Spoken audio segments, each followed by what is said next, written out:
সময় অত্যন্ত গুরুত্বপূর্ণ একটি বিষয় আমরা দেখছি যেটা আলোচিত হচ্ছে যে ১/১১ কুশীলব যারা ছিলেন তাদের বিচার হবে কিনা। কারণ আমরা দেখেছি যে ১/১১ যে ঘটেছিল সেই সময় তারা আসলে কিভাবে আম বিরাজনীতিকরণের চেষ্টা করেছে। অনেককে নির্যাতন করেছে, নিপীড়নের শিকার হয়েছে অনেকেই। কিন্তু পেছনে যারা ছিল ১/১১ তাদের যদি বিচার না হয় তাহলে ইতিহাসে এরকম ঘটনা যে পুনরাবৃত্তি ঘটবে না তার তো কোনো গ্যারান্টি দেওয়া যায় না। আমি আপনার কাছ থেকে ১ম এ শুনতে চাই গোলাম মনোয়ার, আপনার কাছে কি মনে হয়? এই প্রসঙ্গটা সামনে আসলো তখনই যখন আমরা দেখলাম যে অবসরপ্রাপ্ত লেফটেন্যান্ট জেনারেল মাসুদকে যখন গ্রেফতার করা হলো। যদিও তাকে অন্য একটি মামলায় গ্রেফতার করা হয়েছে। ধন্যবাদ জেসি। এখানে ১/১১ ৩টা প্রেক্ষাপট আছে।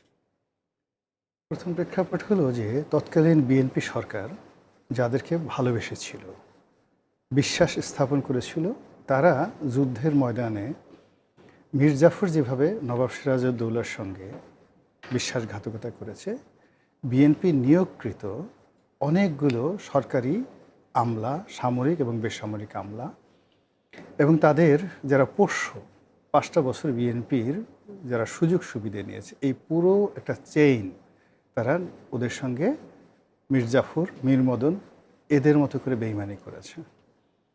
তো এদের অনেক দিন যাবত শাস্তি হচ্ছিল না।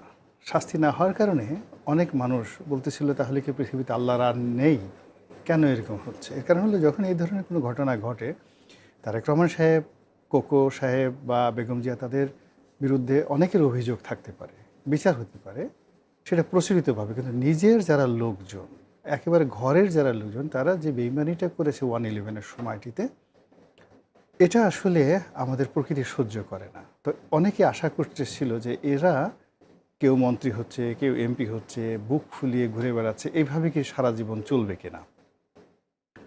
তো এই ক্ষেত্রে যাদেরকে গ্রেপ্তার করা হয়েছে, এটা হলো একটা প্রকৃতির প্রথম একটা অভিশাপ, প্রথম একটা বিচার। ২ নম্বর হলো যে এটা যে করা হয়েছে, এটা কেন করা হলো। প্রথম কাজ হলো যে রাজনীতি এটা কোনো, যাকে বলা হয়, ওয়াজ নসিহত নয়, এটা একটা যুদ্ধের মতো। যিনি নেতা হবেন, he must have a commanding power. সে যদি সকাল বিকাল কান্নাকাটি করে, এর কাছে হাত পাতে, দুর্বল অসহায় লোক হয়, তাহলে আসলে কেউ তার নেতৃত্ব মানে না। তো তারেক রহমান সাহেবের যে ছবিগুলো, ফুটেজগুলো সামনে বারবার আসছে, এটা তার একটা অসহায়ত্ব। তাকে নির্যাতন করা হয়েছে, জুলুম করা হয়েছে, তার মায়ের প্রতি জুলুম করা হয়েছে, তার যাকে বলা হয় ভাইকে মেরে ফেলা হয়েছে। এই জিনিসগুলো একটা ন্যারেটিভ যে সমাজে চলছে, এটাকে সবাই ধরে নিয়েছে যে তার ক্ষমতা ছিল না, সে অসহায় হয়ে পড়েছিল, তাই এটা তাকে ভোগ করতে হয়েছে। এখন তার ক্ষমতা আছে, ক্ষমতা থাকার পরে ওই জিনিসগুলো যদি সে, যাকে বলা হয়, প্রতিশোধ নিতে না পারে, বিচার করতে না পারে, লোকজন ধরবে যে এ একটা অসহায় লোক, এ তার নিজের পিঠ বাঁচাতে পারে না, এ তার নিজে যাকে মারছে তার বিরুদ্ধে সে ব্যবস্থা নিতে পারে না, সে আমাকে কি করবে, আমি তো তার নেতৃত্বে নিরাপদ নয়। এজন্য রাজা, বাদশাহ, সেনাপতি যারা আছেন, তাদের মধ্যে প্রতিশোধ গ্রহণ করার ক্ষমতা প্রবল থাকতে হয়। দুনিয়া যে যাই বলুক না কেন, এটা একজন ক্ষমতাধর লোকের সবচেয়ে বড় ক্ষমতা। তো ক্ষমতার যদি সে সেটা প্রয়োগ না করে, তখন কেউ তাকে মনে করে আমার শ্যালক, এ আমার দুলাভাই, এ আমার কাজের লোক, ইত্যাদি ইত্যাদি, ওইভাবে রাষ্ট্র ক্ষমতাকে ওইভাবে ব্যবহার করে।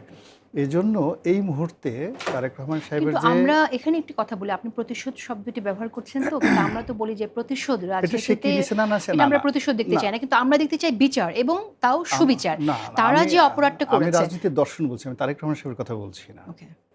এটা শেখ হাসিনার জন্য প্রযোজ্য, আমার জন্য প্রযোজ্য, জুলিয়া শেজারের জন্য প্রযোজ্য। যার মধ্যে এই ক্ষমতা না থাকে তাকে কেউ মান্য করবে না। এখন তারেক রহমান সাহেব কেন কী কাজ করেছেন, এটা তার ব্যক্তিগত বিষয়। আমি পলিটিক্যাল ফিলসফি বলছি। থার্ড যেটা আছে সেটা হলো যে যখন আপনি